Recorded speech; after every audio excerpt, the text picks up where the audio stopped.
Hello दोस्तों, novel edit channel में आपका स्वागत है। आई होप आप लोग स्टोरी एंजॉय करेंगे। तो भाई सीन की शुरुआत होती है लूमियन के एक सिंपल से सवाल से, व्हाट्स परमिटा। लेकिन जवाब मिलने से पहले ही लड़का ऐसी चीजें देखने लगता है कि उसकी आत्मा हिल जाती है। लूमियन घबरा के खिड़की की तरफ मुड़ता है और बाहर जो दिखता है वो पूरा कॉडू वाइब से हटकर है। कहीं पहाड़ नहीं, न चरागाह, न पेड़ पौधे, बस एक उजाड़ धुंधली लगभग मरी हुई बंजर भूमि। आसमान भी नो सनलाइट अलाउड मोड में है, फीके सफेद बादलों ने पूरा सूरज ब्लॉक कर रखा है। और फिर वहीं घूमते दिखते हैं अजीब से लोग, सफेद लिनन पहना हुआ, चेहरे नीले, आंखें खाली, मुंह खुले, जैसे विंडोज एक्सपी शटडाउन साउंड बजते ही फ्रीज हो गए हों। कुछ ऐसे दौड़ रहे हैं जैसे उन्हें खुद नहीं पता कि कहाँ जा रहे हैं, और कुछ लड़खड़ाते हुए उनकी तरफ वापस आ रहे हैं। देखने में लिटरली ऐसे लगते हैं जैसे किसी ने इन्फिनिट वॉन्डरिंग का कर्स डाल दिया हो, फुल टाइम भटकते रहो, इंटर्नशिप विदाउट स्टाइपेंड। थोड़ा दूर एक खाई के पास लूमियन देखता है उन पर नजर रखने वाले काले शैतान जैसे जीव, लंबे सींग, इंसानी जैसे शरीर, और उनका काम सफेद कपड़े वाले इन बेचारे अनडेड को पकड़कर सीधा खाई में फेंक देना। और तभी एक दिल दहला देने वाली चीख पूरे माहौल को चीर देती है। चीख लिटरली कान के अंदर महसूस होती है। अगली चीज और ज्यादा डरावनी, खुरों की आवाज और एक काला आमा पहने लंबा स्केलेटल टाइप का आदमी एक हड्डी स्किन वाले सफेद घोड़े पर चढ़ा आ रहा है। घोड़ा खुद ऐसा लग रहा है जैसे उसे 3 महीने से खाना न मिला हो। लूमियन की नज़र बहुत तेज है तो उसे दूर से भी साफ दिख जाता है। सवार के हेलमेट के अंदर दो गहरी लाल रोशनियां जैसे आग टिमटिमा रही हो। उसकी गर्दन पर एक इतना भद्दा घाव कि वो सिर से नाभि तक सीधा फटा हुआ है और भीतर से फीकी आंतें बाहर की तरफ झूल रही हैं। लूमियन समझ जाता है ये डेथ नाइट है, वही वाला जो इंटिसियन लोक कथाओं में आता है और जिसके दिखते ही लोग बोलते हैं बस भाई यहीं गेम ओवर। इसी डर के बीच अचानक कैरेज रुक जाती है। नरोका चुपचाप उतरती है और अब उसका चेहरा भी उन्हीं लिनन वाले अनडेड जैसा लगने लगा है, फीका, सुन्न, खाली। और तुरंत सिचुएशन समझती है और लूमियन को वार्निंग देती है, ये जगह अनडेड से भरी है, मेरे पास ही रहना। फिर वो एक सोने का ब्रोच लगाती है और दूसरी तरफ जेब से ग्रे काला पाउडर निकालती है। लूमियन ड्राइवर की तरफ देखता है और अरे भाई, सुअल भी अनडेड मोड में जा चुका है। फीका, खाली आंखों वाला और कैरेज से दूर बंजर भूमि में लड़खड़ाता हुआ जा रहा है। लूमियन तुरंत बोलता है, ग्रैंडे सोयूर, आप अनडेड को संभालो, मैं कैरेज चलाता हूँ। लड़के को पता है कि वो अनडेड से नहीं लड़ सकता तो कम से कम ड्राइवर बनकर कंट्रीब्यूट तो कर ही सकता है। और चौंकती है पर उसे रोकती नहीं, बस रिमाइंड करती है, पहले घोड़ों को देखो। लूमियन आगे देखता है, घोड़े लिटरली सूखी खाल और हड्डियों में बदल चुके हैं, मतलब पूरा ऑलरेडी डेड डीएलसी अनलॉक्ड। और तभी अनडेड को जिंदा इंसानों की स्मेल मिल जाती है और कैरेज पर टूट पड़ते हैं। और एक अजीब सा शब्द बोलती है, लूमियन को समझ नहीं आता पर असर परफेक्ट। ब्रोच एक तेज लेकिन सॉफ्ट सा सुनहरा प्रकाश फैलाता है और उसके हाथ का पाउडर जलकर एक सेक्रेड पानी जैसी रोशनी बनाता है। जिस अनडेड पर भी वो रोशनी पड़ती है सीधा चीखते हुए एवापोरेट। लूमियन एकदम इम्प्रेस मोड में है, काश मेरे पास भी ऐसा कुछ होता, क्योंकि वो क्लियरली देख रहा है कि सिर्फ रनिंग और ब्रोच के भरोसे वो ज़्यादा देर सर्वाइव नहीं कर पाएंगे। प्रॉब्लम, अनडेड खत्म ही नहीं हो रहे, वेव्स में आते जा रहे हैं और डेथ नाइट भी धीरे धीरे उनकी डायरेक्शन में बढ़ रहा है। लूमियन फाइनली बोलता है, हम यहाँ रुक नहीं सकते, भागना होगा। और अभी समझ जाती है और कहती है, मेरे पीछे आओ। लेकिन जैसे ही उनका पाउडर खत्म होने लगता है अनडेड की भीड़ और गहरी होती जाती है। डेथ नाइट अब बहुत करीब आ चुका है और अचानक रुकती है और लूमियन से बहुत गंभीरता से कहती है, जब मैं 3 कहूं तुम सीधे किनारे की ओर भागना, पीछे मुड़कर नहीं देखना। लूमियन तुरंत आयु करने लगता है मगर वो उसे काट देती है, अगर तुम रुके तो मेरा पावरफुल स्पेल काम नहीं करेगा, हम दोनों मारे जाएंगे। फिर वह अपना ब्रोच निकालकर लूमियन के हाथ में रख देती है। लड़का इसे छूते ही एक गर्म कामिंग एनर्जी महसूस करता है जैसे किसी ने दिमाग से डर का फिल्टर हटा दिया हो। और कहती है, अपनी स्पिरिचुअलिटी ब्रोच में डालो और भागते हुए ये शब्द बोलते रहना, XXX। लूमियन उस शब्द को पूरी तरह समझ नहीं पाता पर प्रोनाउंसिएशन याद कर लेता है और काउंट्स करती है, 1 2 3, और लूमियन फुल स्पीड किनारे की तरफ दौड़ पड़ता है। ब्रोच से इतनी तेज गोल्डन लाइट निकलती है कि अनडेड खुद ब खुद रास्ता छोड़ देते हैं। लेकिन दौड़ते दौड़ते लूमियन खुद को रोक नहीं पाता और पीछे मुड़कर बहन को देखता है और वह उसी जगह खड़ी है, काले धुएं में डूबी हुई, और अनडेड उसे घेर चुके हैं। उसके पीछे आने का तो सवाल ही नहीं है, वो क्लियरली वहीं रुकने वाली है। लूमियन तुरंत रुक के उसकी तरफ दौड़ने लगता है। ब्रोच की रोशनी अनडेड को हटाती है लेकिन और ये देखकर थोड़ा सैड सा हंस देती है, कितना बेवकूफ़ है, एकदम रियल सिबलिंग मोमेंट। वह जल्दी से एक आयन ब्लैक पाउडर हवा में उछालती है और अचानक एक इनविजिबल फोर्स लूमियन को उठाकर दूर किनारे की ओर फेंक देती है। लूमियन हवा में छटपटाता हुआ चिल्लाता है और उसे आखिरी बार देखती है और फुसफुसाती है, मेरे मूर्ख भाई, अच्छी तरह जीना। उसकी आवाज़ में एक अजीब सी कोमल उदासी। फिर काला धुआं उसे पूरी तरह निगल लेता है और वो अकेली खड़ी है डेथ नाइट और अनगिनत अनडेड के सामने। लेकिन तभी पूरा बैटलफील्ड फ्रीज हो जाता है। अनडेड अचानक रुक जाते हैं, डेथ नाइट भी, और वो ऊपर देखती है और दूर से एक कैरेज आती दिखती है। ये कोई नॉर्मल कैरेज नहीं, इसे खींच रहे हैं दो भयानक जीव जिनके सिर पर गोट लाइक सींग हैं। कैरेज डीप रेड है पर शेप ऐसी की शेल या क्रेडल जैसी लगे। अंदर बैठी एक महिला, मैडम पुआलिस से मिलती जुलती लेकिन ज्यादा रीगल और फ्लोरल क्राउन पहने ग्रीन ड्रेस में। सारे अनडेड इंक्लूडिंग डेथ नाइट अपनी डायरेक्शन बदल लेते हैं और उसी कैरेज का पीछा करने लगते हैं। कैरेज धुंधली पहाड़ियों की तरफ निकल जाती है और परमिटा का वो भयावह बैटलफील्ड पीछे रह जाता है। कहानी यहाँ एकदम फिल्मी मोड़ लेती है। लूमियन अभी भी हवा में लटके हुए शौक में है क्योंकि उसने जिंदगी में पहली बार किसी डेमन ड्रॉन कैरेज और उसके पीछे चलते अनडेड की सेना देखी है। यानी पूरा सीन ऐसा लग रहा था जैसे किसी डार्क फैंटेसी गेम का फाइनल बॉस बाहर घूमने निकला हो। और बेचारा लूमियन, वह इतना स्टंट है कि स्ट्रगल करना ही भूल जाता है। अदृश्य हाथ उसे एकदम रैगडॉल की तरह 10 सेकंड तक धक्का देते रहता है और फिर जाकर रुकता है। कैरेज दूर जा रही है लेकिन लूमियन की ईगल लाइक विजन, हाँ भाई, लिटरल ईगल विजन, उस औरत का चेहरा साफ दिखा देती है।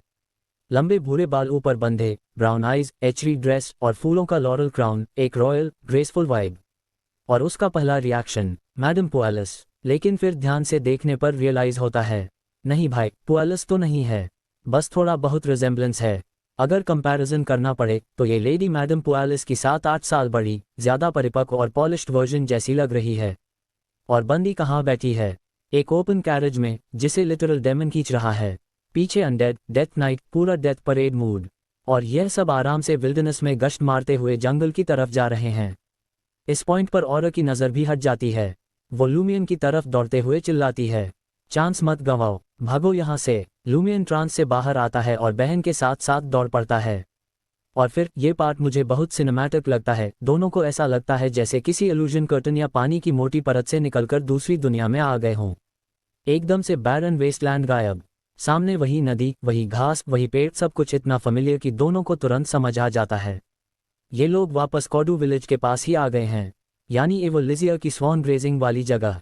लूमियन एकदम संतुलित रिएक्शन देता है, ना शॉक्ड ना सैड, बस हाँ भाई, यही एक्सपेक्टेड था वाली वाइब।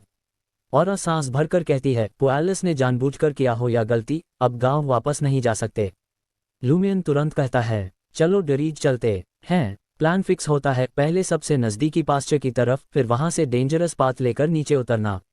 औरा को रास्ता पता है क्योंकि मैडम पुआलिस से पोनी उधार लेते लेते उसने हाइलैंड्स की जियोग्राफी पूरा मैप कर रखी है। लूमियन साथ साथ दौड़ता रहता है, हाफ स्कैर्ड हाफ अमेज्ड कि कोई इंसान या जो भी वो था इतने अनडेड और डेमन को कंट्रोल कर सकता है। दौड़ते दौड़ते औरा की स्पीड कम होने लगती है। Heavy breathing, exhaustion, typical spell casting hangover. Lumion पूछता है, क्या हुआ? और औरा, मैं थक गई हूँ, स्पेल्स ने बहुत एनर्जी खींच ली। लूमियन हीरो मोड में, तो मैं तुम्हें उठा लूंगा, कोई दिक्कत नहीं। वो बेधड़क उसे पीठ पर उठा लेता है, पहले अपनी छाती से ब्रोच उतारकर औरा को देता है, फिर दौड़ फिर शुरू। वहीं से बातचीत शुरू होती है। लूमियन पूछता है, ये मिस्टिकल आइटम है? औरा हंस पड़ती है, हाँ, यह इंटीग्रिटी ब्रोच है, होली सनलाइट निकाल सकता है, गोस्ट टाइप से लड़ने में मदद करता है, लेकिन लंबे समय तक पहनो तो इंसान ज्यादा फनाटिकल हो जाता है और लड़ाई में अनएथिकल ऑप्शंस कम इस्तेमाल करता है। और फिर फुल सीरियस टोन में, तुम्हें बियॉन्ड अ कैरेक्टरिस्टिक कहाँ से मिली? लूमियन अपने पुराने साइकिल की कहानी एडजस्ट करके बताता है। ओल्ड टावन में एक मिस्टीरियस लेडी मिली थी, उसने वॉर्न कार्ड दी। उस कार्ड की वजह से वो लूसिड ड्रीम में एक अजीब जगह गया, मॉन्स्टर्स से भिड़ा और हंटर कैरेक्टरिस्टिक हासिल कर ली। और सीक्वेंस पहचानते ही मुस्कुराती है जैसे अचानक कोई पर्सनल थियरी याद आ गई हो। वो पूछती है, फॉर्मूला किसने दिया? वही मिस्टीरियस लेडी, लूमियन कहता है। और थोड़ा डिसअपॉइंटेड अंदाज में, मेरा भाई अब सीक्रेट्स छुपाने लगा है, ठीक है, जैसा कह रहा है मान लेती हूँ। लूमियन जल्दी से टॉपिक बदल देता है, वो कैरेज वाली, क्या वही मैडम पुआलिस थी? और नियर कॉन्ट्रडिक्टिंग टोन, दिखने में मिलती जुलती पर नहीं। और फिर असली लॉ ड्रॉप करती है, उसके पेन पैल्स जो बेसिकली दुनिया भर के एमेचर मिस्टिक्स हैं, उन्होंने बताया था कि पास्ट कुछ सालों में लीन के साउथ, इंटीज के साउथ और फेनेपोर्टर में ऐसी घटनाएं देखी गई हैं। एक mysterious woman demon drawn carriage पर पेट्रोल करती है, पीछे अनडेड आर्मी और कुछ बियॉन्डर्स अपनी स्पिरिट डिटैच करके उसका पीछा करते हैं, जिससे उन्हें बिजार एक्सपीरियंसेस और मिस्टिक नॉलेज मिलता है। कुछ बियॉन्डर की नोटबुक में उस वुमन का नाम लिखा था, मैडम नाइट। उसी नोटबुक में एक अल्ट्रा क्रीपी रेसिपी भी, बेबी स्कॉप से इनविजिबिलिटी पोशन और अलग अलग रीजन्स की साइटिंग्स में एक चीज़ कॉमन थी, ये घटनाएं रात में होती थीं। लूमियन दिमाग स्क्रैच करता है, लेकिन अभी तो दिन है और अभी कंफ्यूज्ड, शायद पैरामीटर की वजह से रूल्स बदल गए हों, या विल्डरनेस पैरामीटर ही हो जहां मैडम नाइट्स दिन में पेट्रोल करती हैं और रात में ह्यूमन वर्ल्ड में, और साथ ही वह पुअलिस जैसी दिखती है, ये भी कुछ इंडिकेट्स करता है। थोड़ी देर की दौड़ के बाद दोनों पास्चर पहुंचते हैं। लूमियन एग्जॉस्टेड होकर भी ऑरा को ढोता हुआ आगे बढ़ता है, पूरा डेडिकेशन मोड। वहां लाइवस्टॉक पेन्स, प्रिमिटिव शैक्स, एकदम हार्श शेफर्ड लाइफ वाइब्स। हिल के दूसरे छोर पर एक डेंजरस पाथ है जो नीचे वैली में जाता है, सीधा 7-8 मीटर की क्लिफ जंप। ऑरा कहती है, जंप करने में टाइम वेस्ट मत करो, मैं मैजिक से नीचे उतार देती हूँ। वो सिल्वर डस्ट छिड़कती है, लूमियन का हाथ पकड़ती है और दोनों हल्के हल्के उड़ते हुए नीचे उतरने लगते हैं। और तभी लूमियन को ऐसा लगता है जैसे किसी ने उसके सिर में भारी चोट मारी हो। विजन काली, सब टूटता हुआ, और कट टू लूमियन झटके से अपने कमरे में जागता है। वही टेबल, बुकशेल्फ, वार्डरोब, जैसे पूरा दिन अंडू हो गया हो। वो नीचे जाता है और फिर से लाइट ब्लू ड्रेस में डिनर बना रही है। लूमियन डायरेक्ट पूछता है, आज तारीख क्या है? और टिपिकल बिग सिस्टर एटीट्यूड में, मुझे ग्रैंडे सोयूर कहो, और आज 29 तारीख है, यानी यस। फिर से पूरा साइकिल रीसेट। तो भाई साहब, लूप फिर से शुरू हो चुका था। लूमियन को ऑरा का जवाब सुनकर जरा भी शॉक नहीं हुआ, जैसे उसे पहले से अंदाजा था कि यह होने ही वाला है। ये तीसरा साइकिल था जिसे वह याद रख सकता था, और अब तक की अपनी एक्सपीरियंस और उस रहस्यमयी लेडी की हिंट्स मिलाकर वह एक शुरुआती फॉर्मूला निकाल चुका था। लूप 12वीं रात पर रीसेट होता है। लूप का दायरा कॉडू विलेज और उसके आसपास तक सीमित है, और सबसे बड़ा नियम, इस लूप में कोई भी पाड्रे को मार नहीं सकता। ये 3 गोल्डन रूल्स उसने खुद गढ़ लिए थे, और ऑनेस्टली वह खुद भी नहीं जानता था कि इन जानकारियों से खुश होना चाहिए या डरना चाहिए। अब लूमियन अपनी बहन ऑरा को देखता है और एकदम दार्शनिक मोड में पूछ बैठता है, ग्रैंडे सोयूर, अगर तुम टाइम लूप पर कोई नॉवल लिखती तो उसका सल्यूशन कहाँ रखती? ऑरा तुरंत सस्पिशियस हो जाती है, ये आज अचानक तू इतना आज्ञाकारी कैसे? कोई नई धोखाधड़ी की कहानी बना रहा है क्या? लूमियन, मुझे लगता है हाँ, कम से कम ऑनेस्टी तो है बंदे में। फिर ऑरा पूरा लॉजिकल नॉवलिस्ट मोड ऑन कर देती है और कहती है, देख, किसी भी लूप की सबसे क्रूशियल चीज़ उसका फाइनल सीन होता है। वही वो बटन है जो अंत और शुरुआत को जोड़ता है। पहली बार लूप रुककर दोबारा शुरू हुआ होगा तो जाहिर है कुछ बहुत अहम चीज़ 12वीं रात में हुई होगी। लूमियन अंदर ही अंदर बोल रहा, एग्जैक्टली वही तो मैं कहने आया था। वह पूछता है कि पहला दिन ही क्यों शुरुआत है, ये क्यों न पूछें? ऑरा हंसते हुए उसकी फिजिक्स लेवल मासूमियत पर ताली बजाती है, क्योंकि पहला दिन उस शक्ति का फिक्स्ड पॉइंट है जिसने ये लूप बनाया है। हर चीज़ उसकी रेंज और कैपेबिलिटी पर डिपेंड करती है। सिंपल। और फिर वह आउटसाइडर्स का थियरी समझाती है, अगर लूप पूरी तरह बंद नहीं है और बाहर अंदर इंटरैक्शन हो सकता है, तो आउटसाइडर्स के घुसने से लूप की शुरुआत का दिन बदल सकता है। लूमियन की आंखें चमक उठती हैं। एग्जैक्टली वही तो हमने देखा है। लिया, रायन और वैलेंटाइन शायद लूप की टाइमलाइन को ही शिफ्ट कर गए। उसे शक था कि इन आउटसाइडर्स की वजह से साइकिल 29 मार्च की दोपहर से स्टार्ट होता है, और 12वीं रात शायद असली गिनती की 10वीं या 9वीं रात बन चुकी है। अब प्लान ये था कि इस साइकिल में वह कोई गड़बड़ नहीं करेगा और 12वीं रात तक चुपचाप जिंदा रहेगा ताकि असली रहस्य अपनी आंखों से देख सके। लेकिन असामान्यता खुद चलकर उसके पास आती रहती है, और समय उसके साथ कॉलेज प्रोजेक्ट वाला व्यवहार कर रहा था। डेडलाइन पास है और काम माउंटेन जैसा। लूमियन खुद पर हंसते हुए सोचता है कि असामान्यता से बचना भी है और उसे इन्वेस्टिगेट भी करना है। ये तो लाइफ डेथ वाले सर्कस में टाइट रोप चलने जैसा है। और फिर उसे देखते ही कहती है, मुझे डिनर बनाना भी लगभग भूल गया था। लेकिन लूमियन उसे रोकता है, और ग्रैंडे सोयूर, असल में हम टाइम लूप में फंसे हुए हैं, और मुझे तुम्हारी इस चाल की खुशबू आ रही है। लूमियन, सुन तो लो यार, पूरी कहानी बताऊं, इसको देना बाद में। और बस लूमियन शुरू हो जाता है। वह आउटसाइडर्स से मिलने के समय से लेकर dream रूअन, monsters, beyond a characteristic, सब कुछ बताता है। यहाँ तक कि अपने सीने पर बने थॉर्नरिंग सिंबल की बात भी नहीं छुपाता, क्योंकि वही इस पूरी घटना का सेंटर पॉइंट था। और शुरू में इसे मज़ेदार बेड टाइम स्टोरी समझती रही, लेकिन जैसे जैसे डिटेल बढ़ती गई उसका चेहरा सीरियस मोड में शिफ्ट हो गया। लूमियन बियॉन्ड बन चुका था और यह जानकारी ऑरा को किसी और सोर्स से नहीं मिल सकती थी। उसने अपनी मिस्टिकल साइट एक्टिवेट की, उसका ईथर बॉडी चेक किया, सब कुछ कंफर्म हो गया। और फिर वह अपने भाई को ऐसे देखती है जैसे पूछ रही हो, ये सब कहाँ से सीख आया। लूमियन ने फिर उस रहस्यमयी लेडी के सिखाए हुए 3 फाउंडेशनल लॉज का जिक्र किया, indestructible law, law of conservation, acting method, और ऊपर से एक ऐसा नया लॉ, लॉ ऑफ कन्वर्जेंस, जिसका नाम ऑरा ने भी कभी नहीं सुना था। ये वह मोमेंट था जब उसकी अंदर की 5 years एक्सपीरियंस्ड मिस्ट्री प्रायर पूरी तरह स्टन रह गई। उस लेडी ने तुम के बदले में क्या मांगा? ऑरा सच्ची चिंता में आ गई। लूमियन, कुछ नहीं, यही तो मुझे डराता है। ऑरा ने स्टोरी पूरी सुन ली। जब लूमियन ने कहा कि वह आज होने वाली घटनाओं की प्रेडिक्शन कर सकता है, 3 फॉरेनर्स ओल्ड टैवर्न में दिखेंगे, पाड्रे अफेयर में है, पियर बेरी की 3 भीड़ों में गड़बड़ है, ऑरा को सब समझ आ गया कि यह बच्चा कहानी नहीं बना रहा। और फिर उसने एक लाइन में स्वीकार किया, या तो तुमने मुझे हिप्नोटाइज किया है या फिर वाकई टाइम लूप में फंसे हुए हैं।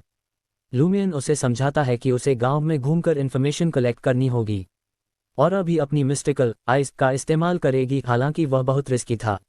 लूमियन बाहर निकलने से पहले एक पल रुकता है और ऑरा को रसोई में खड़ा देख अचानक इमोशनल हो जाता है। उसके मुंह से अनायास निकलता है, ग्रैंडे सोयूर, तुमने मुझे पहली बार गोद क्यों लिया था? ऑरा इरिटेटेड होकर लेकिन दिल से जवाब देती है, क्योंकि तुम पीछे पीछे चलते रहते थे, मैं पीछा छुड़ा ही नहीं पाती थी। दया आए, रख लिया, कौन जानता था कि तुम ऐसे बड़े हो जाओगे। ये सुनकर लूमियन की आंखें हल्की नम हो जाती हैं। वह चुपचाप मुड़ता है और गांव की ओर चल पड़ता है। तो भाई, सीन शुरू होता है लूमियन के साथ और इस बार वो बहुत ही कैलकुलेटेड मूड में है। उसे पता है कि जरा सी भी एबनॉर्मैलिटी एक्टिवेट की तो पूरा साइकिल रीसेट हो जाएगा। तो वो सोच रहा है कि भाई, पहले छोटे मोटे पेरिफेरल क्लूज पकड़ते हैं, फिर धीरे धीरे अंदर जाते हैं। और उसकी पहली स्ट्रैटेजी बिल्कुल डिटेक्टिव जैसी है। दोपहर में पाड्रे की मिस्ट्रेसेस को ऑब्जर्व करो, कुछ सुन सुनाकर देख लो, और अगर कुछ न मिला तो सीधा कैथेड्रल जाकर पाड्रे से टकरा लो। सबसे पहले टारगेट सिबिल बेरी, यानी पाड्रे गियोम बेनेट की मिस्ट्रेस और शेफर्ड पियर बेरी की बहन। दोनों ही वियर्डोज। अरे एबनॉर्मल फिगर्स से स्ट्रिंग जुड़ा हुआ है तो जाहिर है सिबिल कुछ न कुछ जानती ही होगी। लूमियन की सिबिल के बारे में इमेज बड़ी क्लियर है, काले खुले स्मूथ बाल, ज्यादातर पोनीटेल, सॉफ्ट फीचर्स, टोटल 24 साल की लड़की, शादीशुदा है जीन मॉरी के साथ, जो कि उम्र में उससे लगभग 2 गुना है, लेट 40। और यह शादी भी नॉर्मल नहीं हुई थी। लूमियन को शक है ये शादी बस कवर अप थी, क्योंकि सिबिल पहले ही पाड्रे की मिस्ट्रेस बन चुकी थी और शायद इलेजिटिमेट बच्चे के लिए एक ऑफिशियल हस्बैंड चाहिए था। गांव में ये सब चलता है, पर पाड्रे की असली दिक्कत है क्लर्जीमैन को शादी बच्चों की अनुमति नहीं है, तो वो बैकग्राउंड में किसी को डैडी बनाकर सीन चलाते रहते हैं। अब लूमियन जाता है जीन मॉरी के घर, एक छोटा ग्रेश वाइट 1 मंजिला घर जिसके पीछे एक शेड है, क्योंकि भाई वॉशरूम तो लक्जरी है यहाँ। लूमियन बिना नॉक किए क्वाइटली बेडरूम की खिड़की के पास बैठ जाता है, फुल स्पाई मोड। अंदर कौन है वह सांसों से मेजर कर लेता है। फुटस्टेप्स आते हैं, हल्के, और हाँ, हंटर होने का एडवांटेज, वो वजन से अंदाजा लगा लेता है कि शायद सिबिल ही है। अब शुरू होता है असली मसाला। बेडरूम में बैठे ग्लूमी जीन मॉरी की आवाज़ आती है, आज दोपहर पाड्रे आया था, और सिबिल एकदम कैजुअल, ही वॉज हियर। दोनों की बातचीत इतने डेडपैन टोन में है कि बाहर बैठा लूमियन भी कहे क्या ही होलसम रिश्ता है। फिर जीन पूछता है, डिड यू डू इट? और सिबिल, वी डिड। बस, कोई गिल्ट नहीं, कोई ड्रामा नहीं, एकदम जैसे किसी ने पूछा हो, दूध उबाल दिया? हाँ। लूमियन बाहर लिटरली शॉक अब्जॉर्ब कर रहा है, लेकिन असली मजा जीन की अगली लाइन में है, दूसरे मर्दों से सावधान रहना, खासकर पैटो रसल से। यस, वह पैटो रसल जिसकी पत्नी भी पाड्रे की मिस्ट्रेस है। इस पॉइंट पर लूमियन बिल्कुल फ्रीज हो जाता है। ये रिश्ता तो 8D पजल की तरह है। पाड्रे पहले सिबिल के पास आया था, फिर रात को मैडम पुआलिस के पास डेट, आदमी कमिटमेंट का नहीं, मल्टीटास्किंग का सिंबल है। लूमियन भी सोचता है, अगर यह एनर्जी चर्च के कामों में लगा देता तो बंदा क्लर्जीमैन क्या, सीधे बियॉन्डर बन जाता। इसके बाद छोटा सा lord drop, eternal blazing sun church की clerical ranks, who does what, senior clergyman के पास संभवतः पावर्स होती हैं, और हमारे कॉडू गांव में पाड्रे बस 5th रैंक सब डीकन है, यानी एक स्टेप और मिलेगा तो ट्रू प्रीस्ट बन जाएगा। अब सिबिल और जीन की बातचीत में एक और बॉम्ब गिरता है। जीन पूछता है, तुम्हारा भाई पीए वापस आ गया? सिबिल कैजुअली, हाँ, एक इम्पॉर्टेंट रिचुअल है जिसमें उसकी मदद चाहिए। लूमियन, रिचुअल किसका? जीन पूछता है, लेंट फेस्टिवल। सिबिल, नो, ये गॉड का रिचुअल है, जब समय आएगा तब जान जाओगे। लूमियन की हंटर सेंसर्स एक्टिवेट। ये वही रिचुअल है जो 12th नाइट से जुड़ा हुआ है, सैक्रिफिशियल फीस्ट वाला नहीं, उससे भी अलग और खतरनाक। लूमियन घर से निकलकर अगले टारगेट पैटो रसल की तरफ जाता है, जिसकी वाइफ मडोना बेनेट भी पाड्रे की मिस्ट्रेस रह चुकी है। इनका घर थोड़ा रिच वाइब देता है क्योंकि दोनों की इनहेरिटेंस मिलाई गई है। अंदर पैटो बड़ी एक्साइटेड पपी की तरह पेसिंग करता हुआ पूछ रहा है, तुम पाड्रे को फिर कब बुलाओगी? मडोना एकदम शांत, उसके मूड पर डिपेंड करता है। लूमियन बाहर से सुनकर कहता है, his physical condition too I guess. पैटो फिर एक्साइटेडली कहता है, तुम तो कैथेड्रल जाती रहती हो, वहीं बात कर लो। और यहाँ लूमियन की ईयर्स तुरंत खड़े। Often goes to the cathedral, मतलब पाड्रे का ग्रुप कैथेड्रल में सीक्रेट प्लानिंग कर रहा है, और ये सच में चर्च या गॉड की परवाह नहीं करते, बस अपनी ही दुनिया में चल रहे हैं। लूमियन थोड़ी देर और सुनता है और फिर कैथेड्रल पहुंचता है, होपिंग पाड्रे मिल जाए।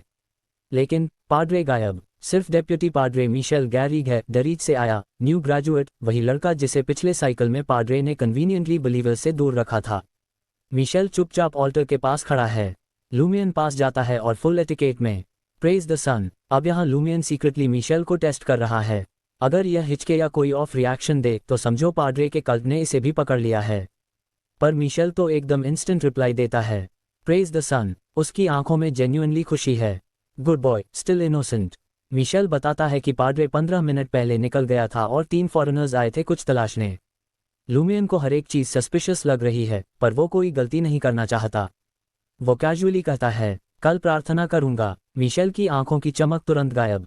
पुअर गाय इमोशनल होता है अपेरेंटली। फिर लूमियन घर लौटता है। ऑरा वेटिंग है। लूमियन पूछता है, कुछ मिला? ऑरा का काम जवाब, तुमने जिन एबनॉर्मैलिटीज की बात की उनके अलावा मैंने डेप्यूटी पाड्रे मिशेल गैरिग में भी कुछ गड़बड़ देखी है। लूमियन, हाँ वो भी। और सीन यहीं पर एक परफेक्ट सस्पेंस बीट के साथ खत्म।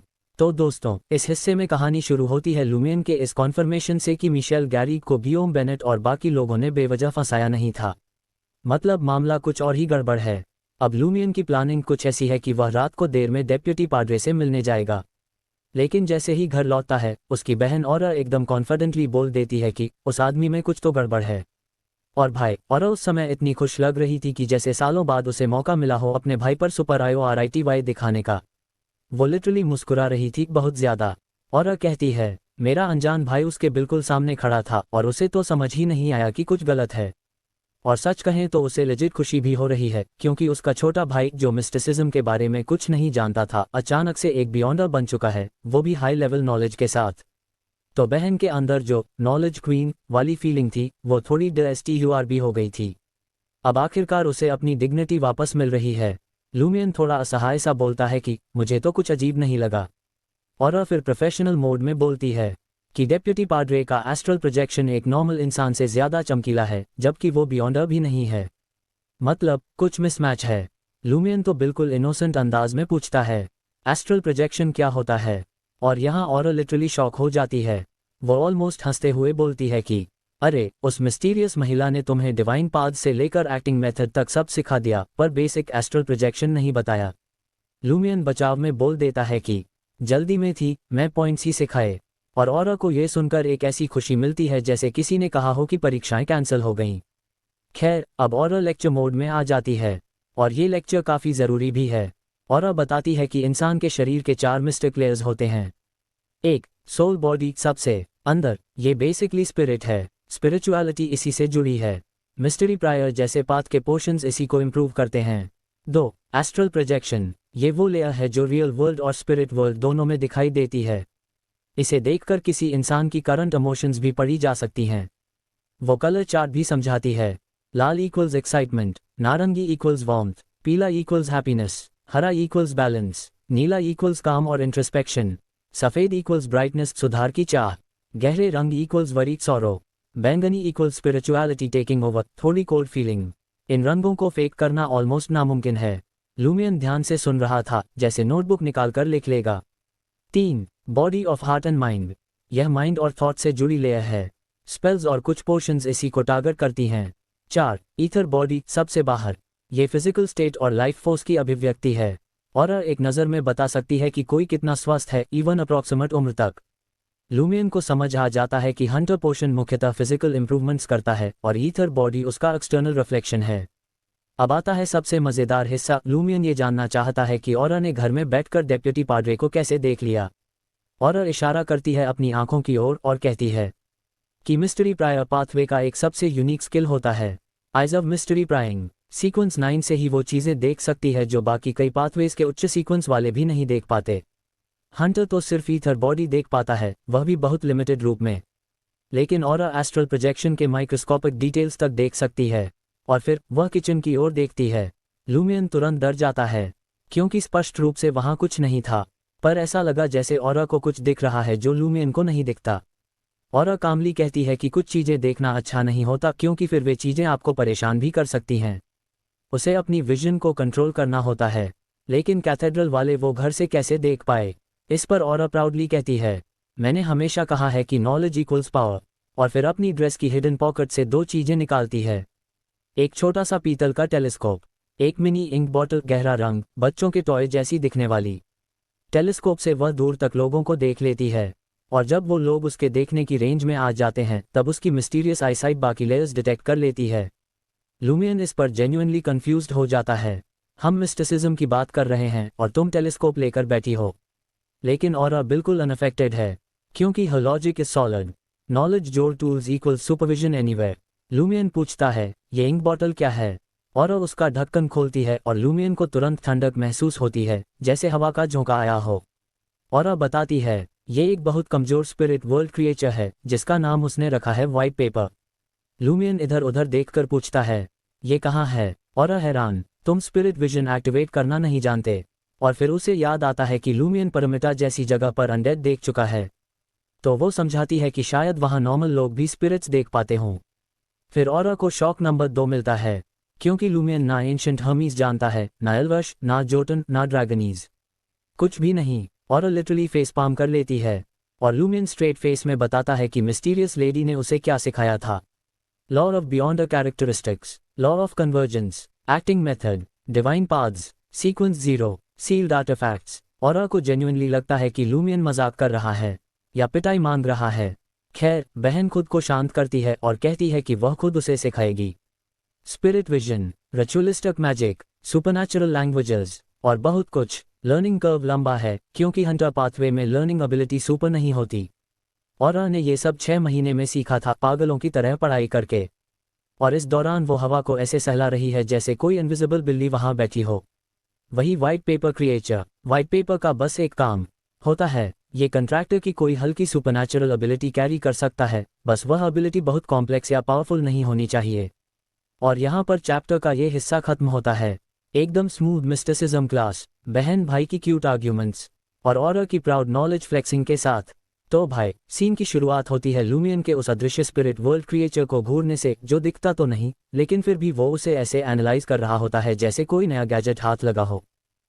ये कितना कॉम्प्लेक्स हो सकता है, कितना ताकतवर होगा? और ऑरा, जो हमेशा की तरह अपने सार्कास्टिक बिग सिस्टर मोड में रहती है, हंसते हुए बोलती है, मैंने सोचा था तुम पूछोगे कि समन कैसे करते हैं या रिचुअलिस्टिक मैजिक कैसे, लेकिन नहीं, तुम तो बस ये जानना चाहते हो कि इसका इस्तेमाल कैसे करना है। टिपिकल हंटर पाथवे, मतलब फिर वही बात, हंटर लोग थियरी कम, इम्प्लीमेंटेशन ज़्यादा पसंद करते हैं।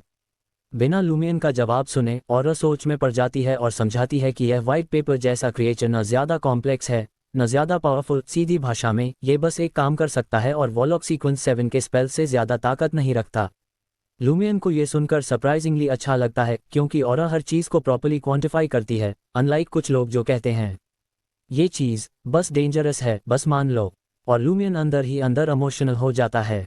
Cute moment. खैर, खाना लग चुका है और दोनों टेबल पर बैठते हैं।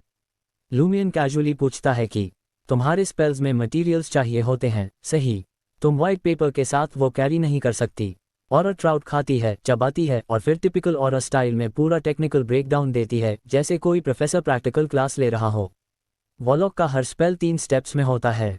स्पिरिचुअलिटी कॉन्सेंट्रेट करो, दिमाग में सिंबल बनाओ या इंकैंटेशन बोल लो, मटेरियल्स का इस्तेमाल करके स्पेल कास्ट करो।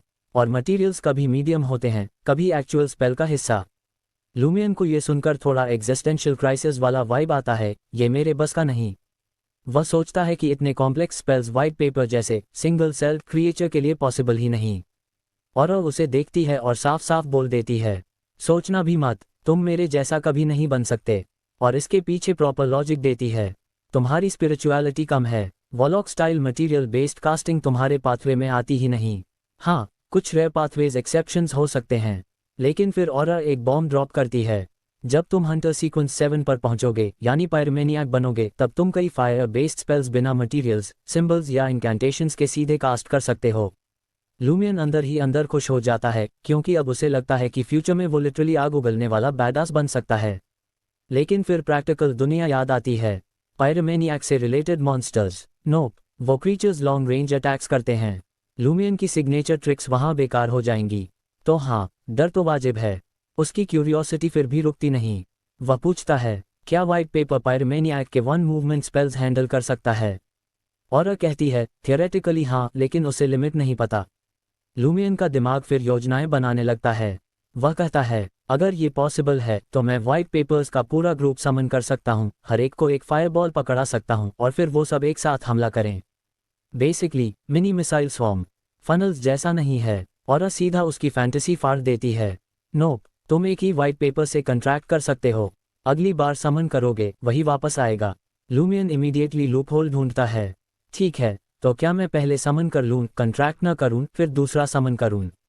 और जेन्युइनली कंफ्यूज्ड हो जाती है। वह कहती है, मैंने कभी ट्राई नहीं किया, लेकिन मुझे डाउट है, संभव है कॉन्फ्लिक्ट हो जाए। और सजेस्ट करती है कि शायद समनिंग स्पेशलिस्ट सीक्वेंसेस ही मल्टीपल क्रीचर्स समन कर पाते हैं। लूमियन फैसला करता है, समय आने पर ट्राई करूंगा, लूज क्या है। अब डिनर के बाद अगला टॉपिक, रिचुअलिस्टिक मैजिक। और पूरा लेक्चर मोड ऑन कर लेती है। वह समझाती है कि रिचुअलिस्टिक मैजिक बेसिकली पूरी तैयारी वाला प्रोसेस है। सही तारीख, सही समय, मटीरियल्स, एग्जैक्ट सीक्वेंस और प्रेयर। रिचुअलिस्टिक मैजिक किसी टारगेट को प्रे किया जाता है, चाहे वरना 7 ऑर्थोडॉक्स गॉड्स हों, कोई हिडन एग्जिस्टेंस, कोई डेविल या फिर खुद तुम। लेकिन ऑर्थोडॉक्स गॉड्स को प्रे करना प्रैक्टिकली बेकार है।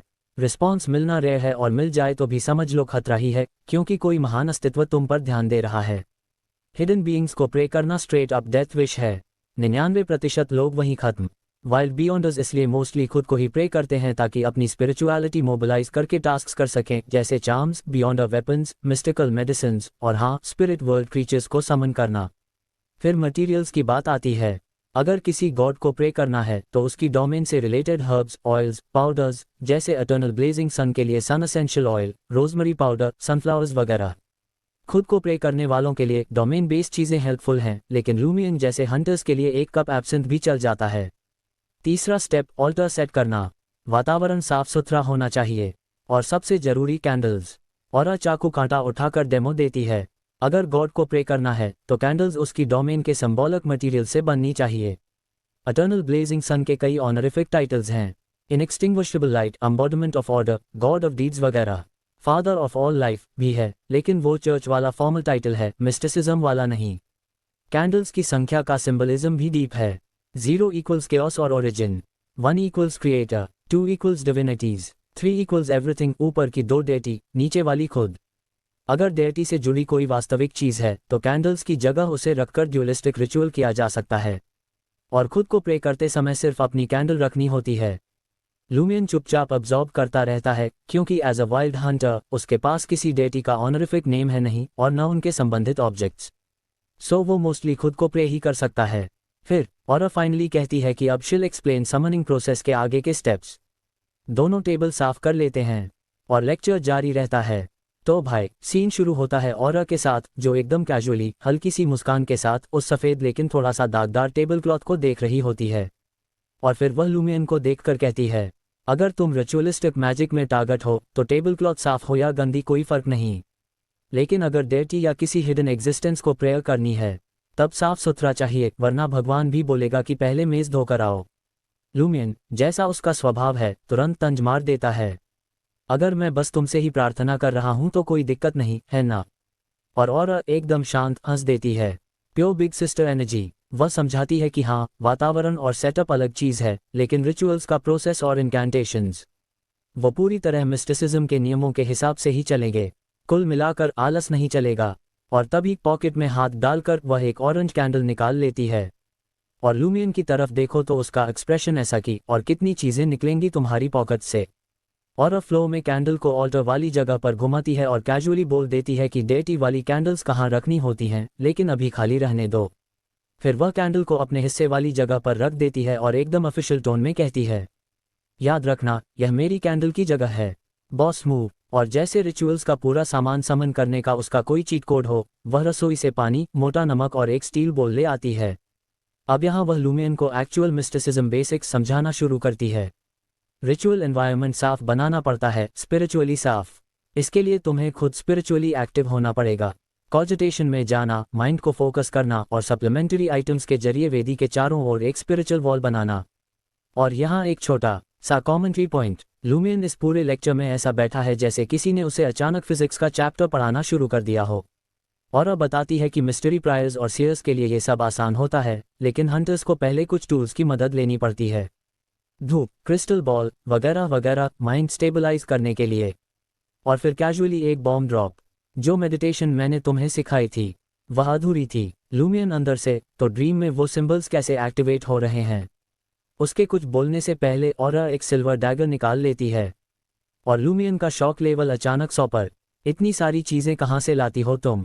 और यहाँ ऑरा का जवाब साहित्यिक रूप से आइकॉनिक है। वह लिटरली नाराज हो जाती है और बोलती है, वॉलॉक्स के लिए ये सब बहुत तकलीफदेह है। मेरे कपड़ों को बदलना एक नाइटमेयर है। खुद को डोराएमोन जैसा महसूस करती हूँ, पॉकेट्स में से सब निकल आता है। लूमियन का दिमाग यहाँ अटक जाता है। क्या एमन? और ऑरा ठहर जाती है, फिर बोलती है, तुम्हें जानने की जरूरत नहीं। और बस भाई, यहाँ मोमेंट बहुत सटल सा सैड है। लूमियन को अचानक अपनी बहन के लिए सिंपैथी महसूस होती है। अब वापस रिचुअल पर, ऑरा अपनी ऑरेंज कैंडल उठाती है और समझाती है कि कैंडल्स को बस ऐसे ही नहीं जलाते। स्पिरिचुअलिटी बढ़ाकर विक को छूकर जलाना पड़ता है। वह ऐसा ही करती है और कैंडल एक वार्म ऑरेंज फ्लेम से जल उठती है। डाइनिंग टेबल अब पूरी तरह ऑल्टर वाइब देने लगता है। ऑरा की आंखें अचानक गहरी नील रंग की हो जाती हैं, हवा उसके चारों ओर घूमने लगती है और वह सिल्वर डैगर को नमक में धंसाकर इनकैंटेशन बोलना शुरू करती है। लूमियन बस खड़ा देख रहा है, एकदम हिप्नोटाइज्ड। XXX XXX कुछ पुराने भाषा वाले मिस्टीरियस शब्द, फिर वह डैगर को पानी में डुबाती है, बाहर निकालती है और ऑल्टर के चारों ओर घूमकर स्पिरिचुअल वॉल बनाती है। हर कदम पर लूमियन को महसूस होता है, हाँ, कुछ इनविजिबल फोर्स वाकई बन रही है। और रिचुअल पूरा होने पर ऑरा लाइटली पूछती है, समझ आए? लूमियन, समझ तो आया, पर समझा नहीं। ऑरा हंस देती है, बिल्कुल टीचर वाइब। फिर वह बताती है कि यह हर्मीज लैंग्वेज थी और ट्रांसलेशन करके पूरा सैंक्टिफिकेशन चांद समझाती है। मैं तुम्हें पवित्र करती हूँ, मैं तुम्हें शुद्ध करती हूँ, वॉलॉक और ली के नाम पर। लूमियन का रिएक्शन साफ, ये तो सिंपल सा लगता है। और बेटा, यही ट्रांसलेशन सिंपल है। भाषा जोड़ अर्थ इक्वल्स असली पावर। फिर वह स्मूथ तरीके से दूसरे भाषाओं, एंशंट हर्मीज, एल्विश, ड्रैगनीज, जोटन का पूरा मिस्टिसिज्म रेलेवेंस बताती है। आगे वह समझाती है कि सैंक्टिफिकेशन रिचुअल में डेटी का नाम नॉर्मली इन्वोक होता है, मगर वाइल्ड बियॉन्डर्स ऐसा नहीं करते ताकि अननेसेसरी अटेंशन न खींचे। लूमियन पूछता है कि उसका नाम रिचुअल में चलेगा। ऑरा कहती है, हाँ, क्योंकि उसका नाम कई सालों से ऑफिशियली यूज में है, इसलिए मिस्टिक वेट रखता है। फिर वह बताती है कि कम सामान में भी रिचुअल किया जा सकता है, जंगल में हो तो सिर्फ नमक या साफ पानी से भी चल जाता है। और तभी पॉकेट से एक और चीज निकलती है, एक छोटी सिल्वर ब्लैक बॉटल। इस बार एसेंशियल ऑयल विज़र्ड ऑफ ऑज। बस खुशबू के लिए कोई डोमेन पावर नहीं। वह कैंडल पर 3 बूंदें डालती है और कैंडल एकदम मिस्टीरियस वाइब में झिलमिला उठती है। अब आती है इनकैंटेशन का सबसे इंपॉर्टेंट हिस्सा। वह इमिटेशन गोट स्किन निकालती है और समझाती है कि डेटी को प्रेयर वाले रिचुअल में सिंबल को पेपर पर बनाकर उसे जलाना होता है। इनकैंटेशन को 4 हिस्सों में डिवाइड करके पूरी स्ट्रक्चर बताती है। डेटी की शक्ति की प्रार्थना, I pray for the god's loving grace. तुम क्या चाहते हो? एक फोकस्ड सेंटेंस। हर्ब्स मटेरियल्स से इनकैंटेशन को स्ट्रेंथन करने वाला हिस्सा। इसके बाद ऑयल की एक बूंद हर कैंडल पर और सिंबल वाला पेपर जलते ही रिचुअल खत्म। लूमियन अब काफी कुछ समझ चुका है और फिर पूछ लेता है, अगर मैं खुद को ही प्रेयर करूं तो? ऑरा मुस्कुरा देती है, अब स्टाइल अलग है। सेल्फ समनिंग या स्पिरिट समनिंग इनकैंटेशन में पहला हिस्सा बस एक शब्द आई, बट एंशिएंट लैंग्वेज में। दूसरा, आई समन इन my name, modern Hermes allowed. तीसरा, जिस क्रिएचर को बुलाना है उसकी एग्जैक्ट 3 लाइन वाली डिस्क्रिप्शन। और ये बोझिल हिस्सा बहुत क्लैरिटी से समझाती है कि पहले 2 डिस्क्रिप्शंस तो काफी फिक्स्ड होते हैं, spirit wandering, friendly creature, weak creature, लेकिन डायरेक्शन काफी ब्रॉड रहती है, इसलिए तीसरी लाइन सबसे क्रूशियल होती है। फिर वह एक मजेदार प्रैक्टिकल एग्जाम्पल देती है। अगर कोई कहे, कॉडू विलेज का प्रैंकस्टर और ली का इडियट भाई और टैवन का रेगुलर कस्टमर, तो 100% पता है कि टारगेट कौन है। लूमियन का चेहरा उसी समय प्राइसलेस है। लूमियन बोलता है, समझ आया, अर्थात आइडेंटिटी लॉक टेक्निक काम की चीज। लेकिन ऑरा तुरंत क्लियर करती है, थियरी आसान है, प्रैक्टिस बहुत ट्रिकी और डेंजरस, क्योंकि गलती से रॉन्ग स्पिरिट आ सकता है। और वीक या फ्रेंडली होने का यह मतलब नहीं होता कि वह खतरा नहीं। और सीन यहाँ खत्म होता है जैसे ऑरा पूरे मिस्टिसिज्म की क्रैश कोर्स दे रही हो और लूमियन का दिमाग धुआं छोड़ रहा हो। तो यहाँ पर लूमियन ऑरा की बातों को इतनी गहराई से समझ रहा है जैसे उसकी ज़िंदगी इसी पर टिकी हो। और होना भी चाहिए, क्योंकि वेग्रेंट लाइफ ने उसे सिखाया है कि किसी को अंडर एस्टिमेट करना सीधा सीधा मौत को इनवाइट करना होता है। कभी कुछ बड़े वेग्रेंट्स ने उसे कमज़ोर समझकर मारपीट की थी और दूसरी तरफ कुछ आर्म्स गिवर्स दया तो दिखाते थे, पर ज़मीन पर चल रही असली कहानी समझे बिना गड़बड़ फैसले कर देते थे। इसी बैकग्राउंड से निकला लूमियन सोच समझकर बोलता है, लगता है किसी क्रिएचर का ऐसा सही वर्णन जिसे एक्यूरेटली समन किया जा सके बेहद कीमती चीज़ होती है। ऑरा तुरंत सिर हिलाती है, एग्जैक्टली, एक नोटबुक जिसमें ऐसे इनकैंटेशंस हों, प्योर ट्रेजर। और वह बताती है कि हर समनिंग इनकैंटेशन, हर कमेंट, हर शब्द लिटरली खून, दर्द और नियर डेथ एक्सपीरियंसेस देकर आया होता है। व्हाइट पेपर को समन करने का एग्जाम्पल देती है। नोटबुक में सिर्फ 3 छोटी लाइनों में उसका वर्णन था, spirit that wanders about the unfounded, friendly creature, weak ball. और इनको समझने के लिए कितनी गलतियां, कितने जोखिम, कितनी बार मौत के मुहाने पर जाना पड़ा, ये सोचकर ही डर लगता है। लूमियन के दिमाग में क्वेश्चन आता है, क्या कोई सामान्य इंसान ऐसा अजीब सा वर्णन लिख सकता है, वीक और बॉल जैसे वर्ड्स। तुमने ये खरीदा था। और धीरे से हंसती है, लेकिन वह हंसी थोड़ी कड़वी होती है। नहीं, मिस्ट्री प्रायर पाथवे अलग ही लेवल का पागलपन है। इसमें समय समय पर नॉलेज का इतना बड़ा बोझ टूट पड़ता है कि इग्नोर करना इम्पॉसिबल हो जाता है। और फिर शी गोज डीपर। जब कोई पोर्शन लेकर आगे बढ़ता है, ये नॉलेज परस्यूट और भी एक्सट्रीम हो जाता है। मोस्टली बेकार नॉलेज मिलता है, लेकिन कुछ रेयर हिस्से प्राइसलेस होते हैं, जैसे वाइट पेपर वाला इनकैंटेशन।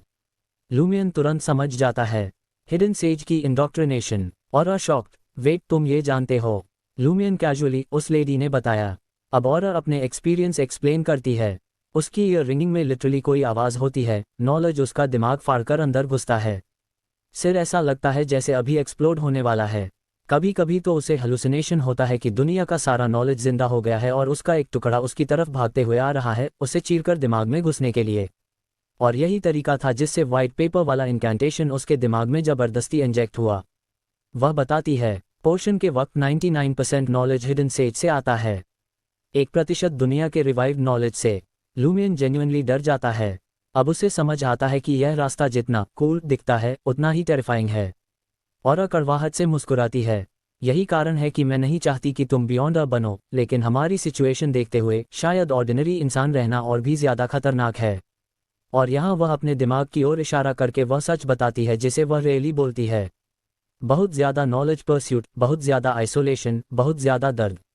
इस सब ने उसके व्यक्तित्व में बदलाव कर दिया है। वह कहती है, कभी कभी वह लोगों से डरती है, कभी कभी वह हाइपर टॉकेटिव हो जाती है, गांव की बूढ़ी औरतों से बातें, बच्चों को कहानी सुनाना, रैंडम एडवेंचर्स पर निकल जाना, पहाड़ों में चिल्लाना। ये सब एक तरह का साइकोलॉजिकल बैकलैश है।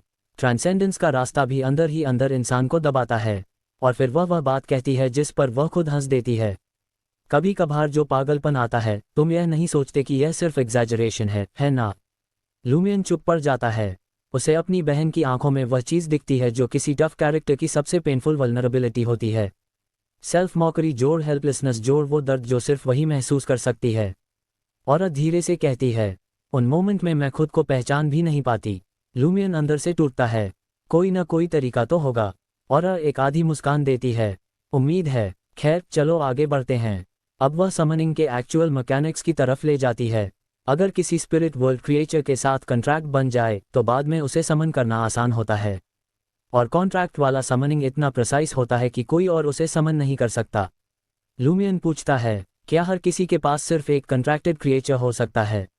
और नॉट नेसेसरली, लेकिन हंटर की स्पिरिचुअलिटी बहुत कम होती है। तुम शायद एक क्रिएचर मुश्किल से संभाल पाओगे। वह साफ साफ बता देती है ताकि लूमियन लूपहोल्स न ढूंढे। Multiple summons equals huge spirituality drain. Strong creatures equals impossible difficulty. Weak creatures equals थोड़ा मैनेजेबल। व्हाइट पेपर का एग्जाम्पल, अगर वह उसे अपनी पावर्स शेयर न करे तो 12 घंटे तक टिकता है। पावर्स शेयर करे तो 3 घंटे, और इन 3 घंटों में उसकी स्पिरिचुअलिटी कांस्टेंट गिरती रहती है। लूमियन का स्पिरिट वर्ल्ड क्रिएचर आर्मी का सपना वहीं क्रैश हो जाता है। लेकिन ऑब्वियसली बॉय इज परसिस्टेंट। क्या मैं सिर्फ स्पिरिट वर्ल्ड के क्रीचर्स ही समन कर सकता हूँ? और no, astral world, real world, alternate worlds, दूसरे प्लैनेट्स, सब कुछ थियोरेटिकली पॉसिबल है। लेकिन प्रैक्टिकली ऑलमोस्ट सभी बियॉन्डर्स जिन्होंने ऐसा किया, या तो भयंकर मौत मरे या रहस्यमय तरीके से गायब हो गए और उनके पीछे बस नोटबुक्स बची। क्रीपी। लूमियन पूछता है, तो रियल वर्ल्ड की किसी चीज़ को समन कर सकता हूँ? और समझाती है, अगर कोई बहुत पावरफुल हो या उसका स्पिरिट वर्ल्ड से डीप कनेक्शन हो तो मे बी वह समनिंग का जवाब दे दे। लेकिन ऐसे लोगों को समन करने की कोशिश करना प्रैक्टिकली सुसाइड है। व्हाइट पेपर को समन करना ही हंटर की स्पिरिचुअलिटी से मुश्किल है। उससे ज़्यादा शक्तिशाली चीज़ समन करनी है तो डेटी या हिडन एग्जिस्टेंस से प्रे करना पड़ेगा और कुछ स्पिरिचुअल चीज़ सैक्रिफाइस भी करनी पड़ेगी। अब लूमियन पूरी समनिंग सिस्टम समझ जाता है तो वह पूछता है, तो अब तुम इनकैंटेशन पढ़कर समनिंग करने वाली हो? और हंस देती है, आर यू सीरियस? रिचुअल बीच में कई बार टूट चुका है, मैं तो सिर्फ तुम्हें समझा रही थी। अब नया रिचुअल करना पड़ेगा। और फिर रिवील, वह एक समनिंग करने जा रही है, मदद के लिए। लूमियन शॉक्ड, मदद मतलब कोई पावरफुल क्रिएचर बुलाने वाली हो? और नोप, एक मैसेंजर। स्पिरिट वर्ल्ड में बहुत रेयर होते हैं प्राइवेट मैसेंजर्स। कॉन्ट्रैक्ट बन जाए तो कोई भी उन्हें समन करके मैसेज भेज सकता है और स्पिरिट वर्ल्ड के कारण मैसेज लिटरली 1-2 सेकंड में रेसिपिएंट तक पहुंच जाता है। लूमियन ऑनेस्ट रिएक्शन, वाह, टेलीग्राम से भी तेज। और फिर उसके दिमाग में वही चीज़ आती है, मुझे भी एक चाहिए। और इंस्टेंटली, सोचना भी मत, मैसेंजर समनिंग के इनकैंटेशंस रेयर हैं और उसके पास भी नहीं हैं। लूमियन पूछता है, तो तुम मैसेंजर समन करके मदद मांगने वाली हो? और हाँ, वो हमारी ऑर्गेनाइजेशन की वाइस प्रेसिडेंट है, कोड नेम हेलर। उससे बस सलाह चाहिए। लूमियन, मतलब तुम और तुम्हारी पेन पैल्स? और आश्चर्य में, मैंने तुम्हें पेन पैल्स के बारे में कब बताया? लूमियन, पिछले साइकिल या शायद उससे पहले वाले में। और फेस पाम, ठीक है। और फिर रिवील, उनकी ऑर्गेनाइजेशन उन लोगों की है जो अपने घर वापस नहीं जा सकते। दे exchange letters, knowledge, support, advice, चाहे मैसेंजर से चाहे सीक्रेट कॉरेस्पॉन्डेंस से। हर कोई कोड नेम इस्तेमाल करता है ताकि अथॉरिटीज को कुछ पता न चले। लूमियन पूछता है, और तुम्हारा कोड नेम? और थोड़ा रुकती है, थोड़ा शर्माती है और आखिर कहती है, मगल। लूमियन कंफ्यूज्ड, मतलब? और की आंखें थोड़ी हैवी हो जाती हैं। Ordinary person without super powers. और यही लूमियन को एकदम क्लियर हो जाता है, उसकी बहन अब भी अपने पुराने घर, अपनी खोई हुई नॉर्मल लाइफ के लिए तरसती है। तो वह तुरंत विषय बदल देता है, तुम्हारी ऑर्गेनाइजेशन का नाम क्या है? और थोड़ा हेजिटेंट होती है, फिर बोलती है, शुरू में सब लोग कोई रॉयल सा नाम रखना चाहते थे, लेकिन ऐसा नाम अट्रैक्ट कर सकता था अनवांटेड अटेंशन। तो आखिर में उन्होंने ऐसा हार्मलेस सा नाम चुना जो एनिमल लवर्स क्लब जैसा लगे। और वह बोलती है, the curly head baboons research society. और बस नाम सुनकर सच में ऐसा लगता है कि कोई सीरियस खतरा नहीं, बस कुछ लोग क्यूट बंदरों पर शोध कर रहे हैं। तो भाई, सीन की शुरुआत होती है लूमियन से, जो कि curly head baboons research society का नाम सुनकर हंसी रोक नहीं पाता। और ऑनेस्टली, मैं भी ना हंसता, यार ऐसा नाम कौन रखता है। लेकिन हाँ, लूमियन किसी तरह खुद को संभाल लेता है, बस संभालने की कोशिश करता है कहते हैं। लेकिन फिर भी वो बोल ही देता है, जो लोग जानते हैं वो समझ जाएंगे कि आप कर्ली हेड बबून्स का स्टडी कर रहे हो, और जो नहीं जानते वो सोचेंगे कर्ली हेड बबून्स का एक पूरा ग्रुप रिसर्च कर रहा है। बिल्कुल क्लासिक लूमियन, मुंह में जो आया बोल दिया। और ऑब्वियस सी बात है, आंखें घुमा देती है और फिर कैजुअली बताती है कि हाँ, हम लोग अक्सर अपने आप को भी एक ग्रुप कह देते हैं, जैसे हम ही वो बबून्स हों जिन पर रिसर्च हो रही हो। सिबलिंग ऊर्जा एट इट्स पीक। अब बहन का मूड थोड़ा लाइट देखकर लूमियन आखिर वो सवाल पूछ लेता है जो उसके मन में था, क्या तुम्हारे सोसाइटी के सारे मेंबर्स बियॉन्डर्स हैं? और स्ट्रेट जवाब देती है, सभी नहीं, लेकिन कुछ गैदरिंग्स में ऑर्डिनरी लोग जा नहीं सकते। और बस, कोई डिटेल नहीं। साफ समझ आ जाता है कि बहन ज्यादा खोदना पसंद नहीं कर रही। फिर लूमियन पूछता है, प्रेसिडेंट कौन है? कितने वाइस प्रेसिडेंट्स हैं? और यहाँ सही मीनिंग में अनॉयड हो जाती है, क्या तुम जनगणना कर रहे हो? और लूमियन बेचारा ऐसा, बेसिकली उसे समझ आ जाता है कि बहन को इस सोसाइटी के बारे में ज्यादा इंटेरोगेशन पसंद नहीं है। अब औरत थोड़ा सा मुंह फुलाकर बताती है, प्रेसिडेंट का कोड नेम गैंडाल्फ है और कुल 5 वाइस प्रेसिडेंट्स हैं। और उसके तुरंत बाद टॉपिक फ्लिप, और बोलती है, ठीक है, मैं हेले के मैसेंजर को समन करने जा रही हूँ। लूमियन वहीं रुक जाता है। ग्रांडे सोयूर, 1 मिनट, तुमने तो कहा था तुम सिर्फ हेले का कोड नेम जानती हो, असली नाम नहीं। फिर मैसेंजर कैसे समन होगा? और यही औरत थोड़ी इम्प्रेस्ड होती है, गुड, प्रॉब्लम स्पॉट करना एक बहुत अच्छी लर्निंग क्वालिटी है। फिर वो समझाती है कि कॉन्ट्रैक्ट साइन होते ही क्रिएचर तुम्हारी ट्रू ऑरा से लिंक हो जाता है। नेम तो बस एक इनकैंटेशन जैसा होता है, चाहे तुम कितना भी अजीब नाम लिख दो, कनेक्शन ऑरा से बनता है, नाम से नहीं। लूमियन इसे समझ भी लेता है और फिर शैतानी दिमाग चालू। वो सोचता है, मान लो तुमने ऑरा ली के नाम से कॉन्ट्रैक्ट साइन किया और तुमने मुझे भी वही इनकैंटेशन दे दिया, और मज़े के लिए मैंने भी ऑरा ली नाम से साइन कर लिया, तो the messenger that belongs to aura Lee कहने पर कौन सा मैसेंजर आएगा? और भाई ऑरा का फेस, बस मैं करूं क्या तुम्हारा? वो प्रैक्टिकली चिल्ला देती है, मेरा कोई मैसेंजर नहीं है, मुझे क्या पता होगा। लेकिन फिर भी बहन होने के नाते थोड़ा काम होकर एक्सप्लेनेशन मोड ऑन कर लेती है। वो बताती है कि ऐसा कन्फ्यूजन थियोरेटिकली हो सकता है, लेकिन प्रैक्टिकली रेयर है। 1. मैसेंजर रखने वाले लोग बहुत कम होते हैं, नाम समान होना मुश्किल। 2. एक्स्ट्रा एक्यूरेसी चाहिए तो समनिंग रिचुअल में उस पर्सन की ऑरा वाली ऑब्जेक्ट जोड़ देते हैं। 3. और अगर फिर भी डर लग रहा हो तो अपना नाम इतना बड़ा रखो कि किसी का मैच ही ना हो। और यहाँ ऑरा ने फुल मजाक उड़ाते हुए एक जाइगेंटिक नाम बना दिया, लूमियन टॉरेस एरी लैनोस आथा गैमन स्पैरोली। भाई क्या ही नाम है। लूमियन भी कहता है, ये याद रखना असंभव है, और तुमने पायरेट हंटर और ग्रेट एडवेंचरर क्यों जोड़ दिया? और अब बिल्कुल फैन मोड में, क्योंकि मुझे पसंद है। मैडम फॉज़वॉल की किताबें क्लासिक हैं। खैर, अब वो रिचुअल सेटअप करने लगती है। तभी लूमियन को एक और डाउट आता है और वो लिटरली चिल्लाता है, रुको। और घबरा जाती है, क्या हुआ? लूमियन पूछता है, मैसेंजर को आउटसाइडर माना जाएगा। पहले ऑरा कंफ्यूज्ड होती है, फिर उसकी पूरी सोच एकदम क्लिक कर जाती है। अरे नहीं, अगर मैसेंजर कॉडू आएगा और फिर वापस जाएगा, यानी कॉडू छोड़ देगा, तो लूप रीबूट हो जाएगा। और फिर असली डरावनी बात सामने आती है। मैसेंजर लेटर लेकर तुरंत अपनी मिस्ट्रेस के पास जाता है, यानी कॉडू से बाहर। मतलब हर बार समनिंग बाहर जाना, रीबूट, फिर समनिंग, फिर बाहर जाना। इन्फिनिट रीस्टार्ट्स। लूमियन इमेजिन करता है कि वो बार बार एक ही बेडरूम में जाग रहा है, और वजह एक मैसेंजर जिसे घर जाने की जल्दी है।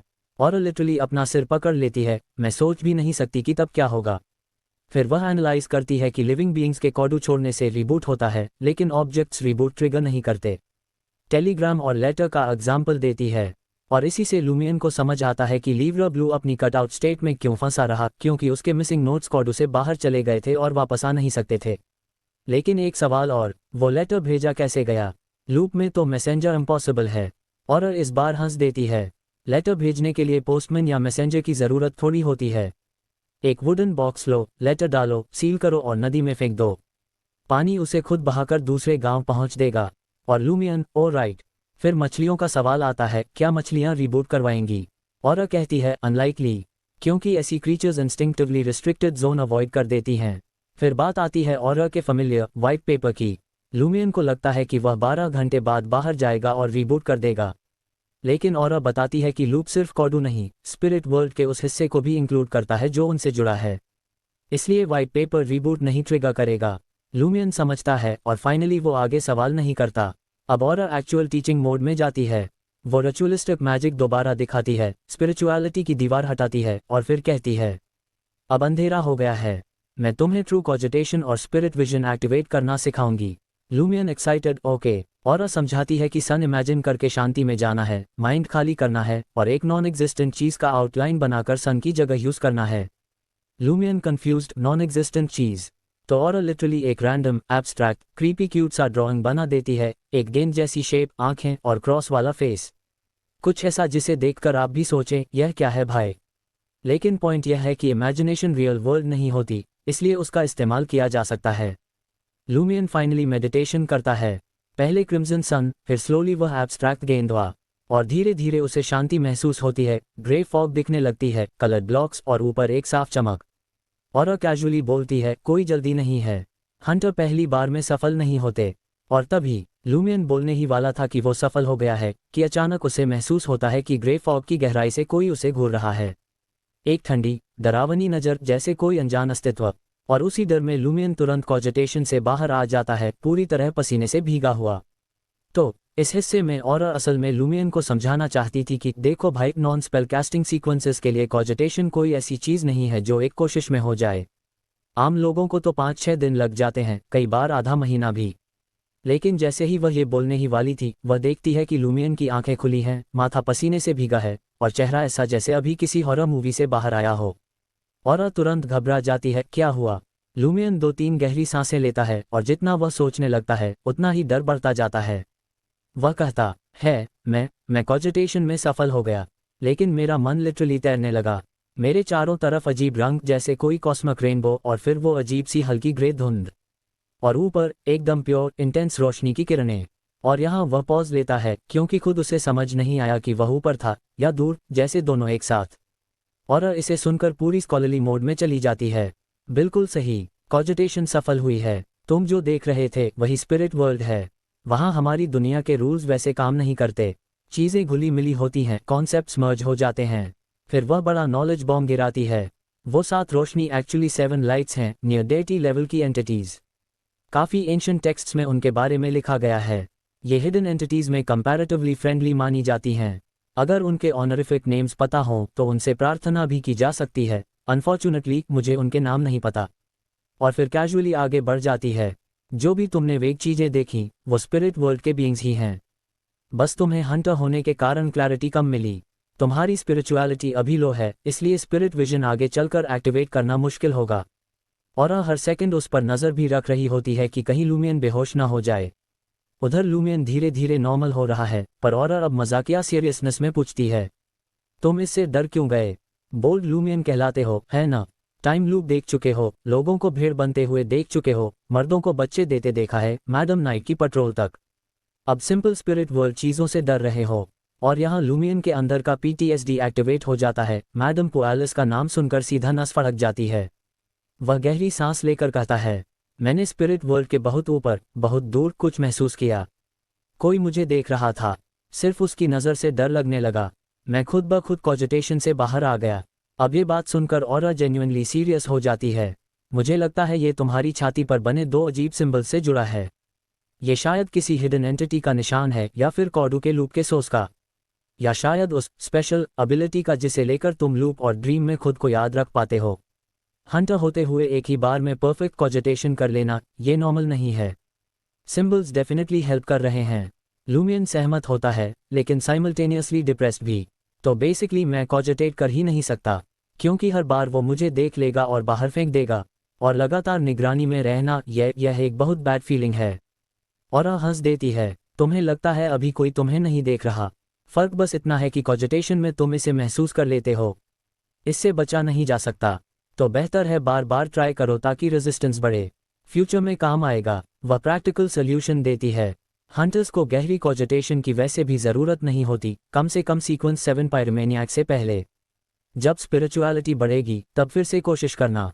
लूमियन थोड़ा मजाक करता है, जब रेजिस्ट न कर पाऊँ तो मज़ा ही ले लूँ। और स्ट्रेट फेस, बिल्कुल भी प्रभावित नहीं। फिर वह कैजुअली बोलती है, एक्चुअली हमारी करंट सिचुएशन में मुझे तुम्हारी यह यूनिक एबिलिटी बहुत पसंद आती। कम से कम अगले साइकिल में मैं अपनी यादें तो रख पाती। लेकिन इसके बाद टॉपिक तुरंत प्रैक्टिकल ट्रेनिंग पर शिफ्ट हो जाता है। चलो अब स्पिरिट विजन एक्टिवेट करना सीखो। और यहाँ यूट्यूबर की तरह बताया जाए तो लेवल 1 ट्रेनिंग शुरू। लूमियन आराम से बैठ जाता है, अपनी इमेजिनरी सन की इमेज रिप्लेस करता है और के बनाए हुए रफ स्फीयर से खुद को काम करता है। और बैकग्राउंड में लाइव कमेंट्री दे रही है। अब हाथ आंखों के सामने लाओ। Index fingers close but not touching. Focus, slow movement. Lumion follow करता है और कुछ नहीं होता। हंटर होने के डिसएडवांटेजेस शुरू। स्पिरिचुअलिटी कम, क्लैरिटी कम, विजन वीक। और देता है इमोशनल सपोर्ट। कोई बात नहीं, हंटर्स के लिए मुश्किल है, कल हो जाएगा। आम इंसान भी कर लेते हैं, तुम तो बियॉन्ड हो। लूमियन इंटरनली सोचता है, अगर ये लूप फेल हुआ तो अगली बार कर लूँगा, लेकिन अगर अगली बार भी ना हुआ तो। लेकिन वो हार नहीं मानता, बार बार कोशिश। और फाइनली एक टाइनी सा glowing flame like red dot उसकी उंगलियों के बीच उभरता है। लूमियन एक्साइटेड होकर बहन की तरफ मुड़ता है, और शौक और खुद लाल हल्की चमक में ढकी हुई है। वेट, तुमने कहा था तुम्हें ईथर बॉडी के कलर्स दिखाई देते हैं। और की खुशी 100%। मतलब तुमने कर लिया। वह तुरंत एक्सप्लेन करती है, ईथर बॉडी का रेड मतलब हेल्थ अच्छी है। तुम अभी बस बेसिक ही देख सकते हो। फिर वह एक छोटा इंक बॉटल निकालती है। White paper test time. Lumian spirit vision on करता है और देखता है एक बड़ा ट्रांसपेरेंट बबल बाहर निकलता है। सोप बबल वाइब्स मूनलाइट में हल्की रेडिश टिंट। बबल तैरता हुआ और की हथेली तक जाता है। वह उसे स्क्रैच करती है। बबल श्रिंक एक्सपैंड होता है। लूमियन उसके हर डिटेल को बैली पकड़ पाता है। और एक्सप्लेन करती है, हंटर की स्पिरिट विजन सीमित होती है। तुम सिर्फ बेसिक ईथर बॉडी और वाइट पेपर जैसे क्रीचर्स देख पाओगे। बाकी सब तुम्हारे लिए अभी इनएक्सेसिबल है। लूमियन कुछ भी न होने से बेहतर है। और फाइनली उसे सिखाती है कि कॉजिटेशन से स्पिरिट विजन को ऑन ऑफ कैसे करना है, ट्रिगर्स कैसे सेट करने हैं। लूमियन प्रैक्टिस करता है, एग्जॉस्शन तक करता है, एक्सप्रेस की वाला शॉर्टकट समझ आता है पर बना नहीं पाता। और उसे आराम करने भेज देती है, थोड़ा सो जाओ, बाद में डेप्यूटी पाड्रे को मॉनिटर करेंगे। वे स्टडी में जाते हैं। लूमियन रिक्लाइनर पर सो जाता है। कुछ देर बाद और उसे हिलाकर उठाती है। चलो शुरू करते हैं। अब आता है कूलेस्ट पार्ट। और कॉन्ट्रैक्ट एक्टिवेट करती है। माई कंट्रैक्टेड क्रिएचर, मेरी आंखों की विशिष्टता को धारण करो। लूमियन स्पिरिट विजन ऑफ होने के कारण कुछ नहीं देख पाता, बस वेटिंग मोड में रहता है। और मिरर और स्पेशल वाइट पाउडर का इस्तेमाल करके वाइट पेपर की विजन मिरर पर प्रोजेक्ट कर देती है। मिरर लिक्विड सरफेस जैसा बन जाता है और उसमें दिखता है डेप्यूटी पाड्रे मिशेल गैरिग सो रहा है। कैमरा एंगल स्विचिंग जैसा वाइट पेपर खिड़की से अंदर झांक रहा है। दोनों कुछ मिनट ऑब्जर्व करते हैं और तभी मिशेल का मुंह थोड़ा सा खुलता है और उससे एक धुंधली ट्रांसलूसेंट लिजर्ड लाइक आकृति धीरे धीरे बाहर आती है। दोस्तों, अगर आपको यह वीडियो पसंद आई है तो वीडियो को लाइक करें और नेक्स्ट पार्ट के लिए कमेंट कर देना और नोवेल एडिट चैनल को सब्सक्राइब कर लेना। Thank you.